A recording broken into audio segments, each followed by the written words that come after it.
बिस्मिल्लाहिर्रहमानिर्रहीम। अस्सलामुअलैकुम वरहमतुल्लाहि वबरकातुहू। दोस्तों, पेश खिदमत है रिस्क की तंगी को दूर करने वाला तेज असर तरीन वजीफा। रिस्क की परेशानियों में गिरफ्तार मेरे भाइयों के लिए ये वजीफा एक खुशखबरी है, एक बहुत ज़बरदस्त जो है वो मैं आपको ये मतलब इसका मैंने तो जिसको भी बताया ना उसको ज़्यादा दिन नहीं लगे या चुटकियों के अंदर उसके हालात बदले हैं अगर वो पूरे यकीन के साथ और बगैर इसमें नागा किए हुए और बिल्कुल यानी कि जिसको कहते हैं ना कि तवज्जो के साथ इसको करता है उसको कभी नाकामी नहीं हुई। इस वजीफा करने वाले कोई ऐसा वजीफा मैं आज आपसे डिस्कस करने जा रहा हूं। देखिए दोस्तों, परेशानियां, रिस्क की तंगियां, ये बेरोजगारियां ये अचानक से आती हैं। ये आजमाइश होती है बंदे के ऊपर, परेशानी आ जाती है। और इस याद रखें कि हर परेशानी अल्लाह पाक की तरफ से आती है। या तो वो उस बंदे की आजमाइश हो रही थी, उसके ईमान का इम्तिहान होता है, या फिर उसको सजा मिल रही होती है किसी भी अमल की वजह से। और जब इस किस्म की कोई आफत आती है ना जिसमें कि अचानक से पता चले बंदे की जॉब चली गई। अच्छा, जो घर में बुजुर्ग होते हैं, अक्सर आपने देखा होगा कि जो वालिदैन होते हैं या बड़े बुजुर्ग होते हैं वो कहते हैं अच्छा बेटा जो अल्लाह की मर्जी, इसी में बेहतरी होगी। अब पीछे जो बहू खड़ी होती है ना, माजरत के साथ बाजियों से, बहनों से, वो बहुएं जो है वो अक्सर पीछे से ये आवाज देते, दो बाप अपने अब्बा के काम देखें, तुम्हारी नौकरी चलेगी, और वो कहते हैं इसी में कोई बेहतरी होगी। ये हर घर की कहानी है। मतलब अक्सर जगहों पर मैंने तो खुद फिजिकली इन चीजों को ऑब्जर्व किया है। तो पीछे से बहू साहबा की ये आवाज होती है कि लो तुम बाप को देखा, वो कह रहे हैं अम्मा को देखा, तुम्हारी कह रही है कोई बात नहीं, जो अल्लाह की मर्जी, इसी में बेहतरी होगी, तुम्हारी जॉब चलेगी, तुम बेरोजगार कैसे होगा। मतलब इस सारी सिचुएशन और सिनेरियो को देखते हुए ना मुझे एक वाकया जहन में आया, वो सुनाता हूँ आपको एक वाकया। इसी तरह से एक बादशाह होता था। पहले बादशाहों का रिवाज था ना, तो बादशाह होता था, उसका एक वजीर था, वो बड़ा अक्लमंद था, बहुत अक्लमंद वजीर था उसका। अच्छा, उसमें आजकल तो जो बादशाह आते हैं वो इस किस्म की ना कि एक महकमे का एक वजीर होता है और 70 या 100 महकमा होता है, तो 100 वजीरों की फौज होती है। पहले जमानों में एक ही वजीर होता था और बस एक बादशाह होता था, एक वजीर होता था। वो बचपन में खेल खेला ना, बादशाह का वजीर कौन, बस एक बादशाह होता था, एक वजीर होता था। अभी तो आजकल वजीरों की फौज होती है ना, इस छोड़ दें, ये तो सब बकवास खाता है। अच्छा जी, वो बादशाह का वो एक वजीर था और वो अक्सर ना जब भी कोई ऐसी कोई बात होती, कोई मुश्किल आती, कोई परेशानी आती, तो उस वजीर का यही कहना होता था हर चीज में बादशाह को कि अल्लाह की मर्जी का काम है जी, अल्लाह की इसी में कोई मसलियत होगी। वो बादशाह उसकी इस बात से ना अक्सर चिढ़ जाता था, मगर वजीर था तो वो कहता कुछ नहीं था। एक बार इत्तेफाक ऐसा हुआ कि वो जंगल में, उन दिनों बादशाह शिकार खेला करते थे, शेर का शिकार बड़े शौक से खेला करते थे। तो जंगल में वो गए और उन्होंने शेर का शिकार जो है वो शुरू किया। तो शेर ने अचानक से जो हमला किया ना, तो बादशाह की एक उंगली जो है वो कट गई, खा गया वो शेर।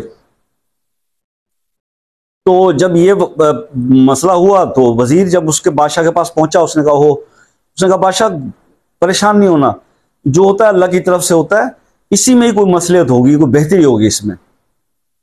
अब बादशाह चूंकि जख्मी हो गया था, और बादशाह तो बड़े नाजुक मिजाज होते थे उस दौर के, वो पहले इस पे तपा होता वो अपने वजीर पे। उसने जब वजीर की ये बात सुनी, उसने फौजियों से, अपने सिपाहियों से कहा इसको उठा के इसको जेल में डाल दो, बंद कर दो, इसको कैद कर दो। अब जनाब उसको, वजीर को जो है वो कैद कर दिया गया। वजीर ने कैद, जबकि उसको लेके जा रहे थे फौजी, तो उसने फिर जाते जाते भी कह दिया बादशाह से, बादशाह सलामत, इसमें भी कोई बेहतरी होगी। बादशाह ने मुंह फेर लिया गुस्से से। खैर कुछ अरसा गुजर गया ऐसे ही। तो एक बार फिर बादशाह सलामत जो है वो शिकार पे निकले, तो वहां वो रास्ता भटक गए और उनको कुछ जंगली जो होते हैं ना, वो कबीले वाले, जो वैशी कबीले के लोगों ने उसको पकड़ लिया, वो अपने सरदार के पास ले गए। तो सरदार, उनके यहाँ रिवाज था कि वही जो होता है, आपने अक्सर देखा होगा, ये किससे सुने होंगे, हबशी जो है ना वो इंसानों की फौरन वो कहते हैं इसकी कुर्बानी दो देवता को। और तो उसने कहा जी इसको देवता पे कुर्बान करो इस बंदे को। तो देवते जब कुर्बानी के लिए उसको लेके जा रहे थे, तो ज़रा उसको जांच पड़ताल करते हैं। मतलब देखो, हबशी लोग भी ना जब अपने किसी देवता को कुर्बानी देते थे, वो भी बेदाग चीज देखते थे, ठीक है ना। यहाँ तो हम मतलब अल्लाह के नाम पे कर देना पड़े ना, तो हम कहते हैं बस पुराना कपड़ा दे दो, पुरानी चप्पल दे दो, ठीक है, बचा हुआ खाना दे दो, तो हम तो अपनी वो चीज़ों को अवॉइड करते हैं कि कभी कोई नई चीज़ भी लेके अल्लाह की राह पे बंदा दे दे। खैर, अपने अपने तौर तरीके हैं। तो वो जब उसको जांच पड़ताल कर रहे थे तो देखा कि बादशाह की एक उंगली जो है ना वो कटी हुई है। तो जब उन्होंने ये देखा तो उन्होंने बादशाह को, अपने सरदार को बताया। सरदार ने कहा छोड़ दो, ये हमारे किसी काम का नहीं, ये बेकार है, रबिश, फेंक दो इसको। तो उन्होंने छोड़ दिया बादशाह को। बादशाह जनाब वापस जब आया तो जैसे महल पहुंचा, उसने फौरन से उस वजीर को बुलाया तो उसको लेके आओ। फौरन उसको लेके आया और उसने कहा कि यार मैंने तुझे तो बंद कर दिया, लेकिन मेरे साथ ये वाकया हुआ है। तो तू सही कहता था, हर चीज़ में अल्लाह की तरफ से बेहतरी होती है।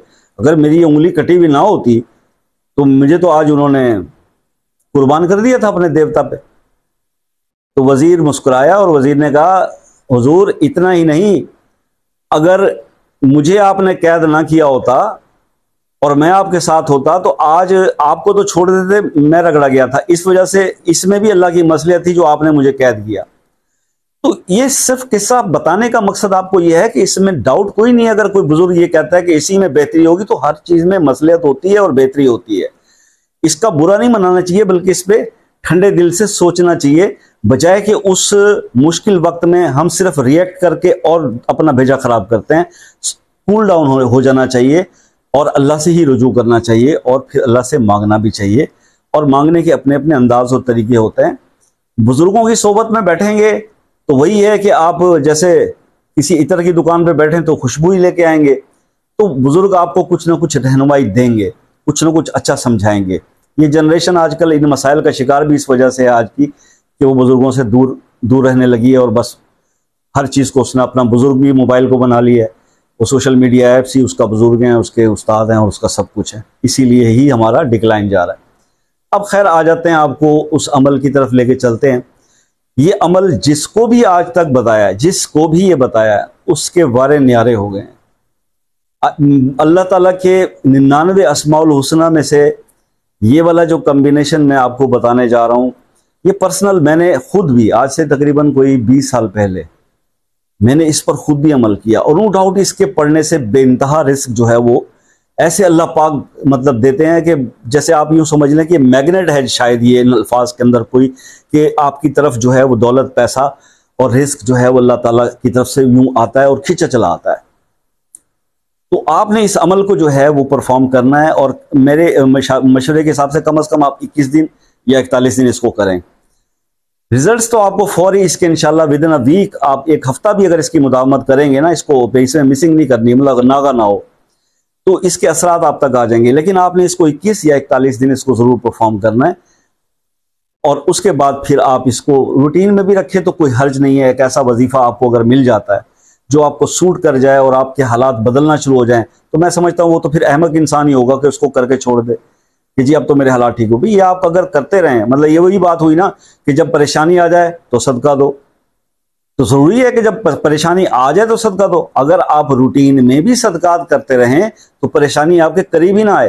लेकिन हमारा अलमिया यह है कि जब सर पे आ पड़ती है उस वक्त हमें सदका, खैरात और न्याज और सब कुछ याद आ जाता है। आगे पीछे जब हम खुशहाल होते हैं तो उस टाइम पे हमें ये चीज़ें जो है हम उसे अवॉइड करते हैं। लेकिन जो लोग अपने अच्छे दिनों में ये काम करते रहते हैं उन्हें कभी बुरे दिनों का सामना नहीं करना पड़ता। मेरे कई दोस्त चिढ़ गए होंगे, लंबा हो गया लेक्चर।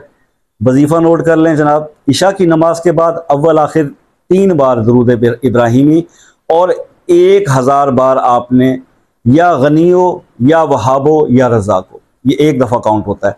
तो इसी तरह आपने 1000 बार पढ़ना है, या गनियो या वहाबो या रज़ाको, या गनियो या वहाबो या रज़ाको। उसके बाद 3 बार फिर दुरूद इब्राहिमी।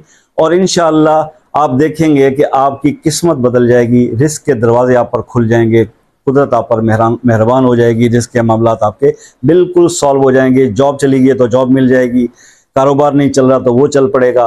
अल्लाह ताला गैब के ख़जानों के मुंह आपके लिए खोल देगा और आपकी तमाम परेशानियां ख़त्म हो जाएंगी इंशाअल्लाह। दुआ में याद रखिएगा। मिलते हैं नेक्स्ट वीडियो में। वजीफे अमल ज़रूर कीजिएगा और मुझे फीडबैक दीजिएगा। Thank you very much. अल्लाह हाफिज़।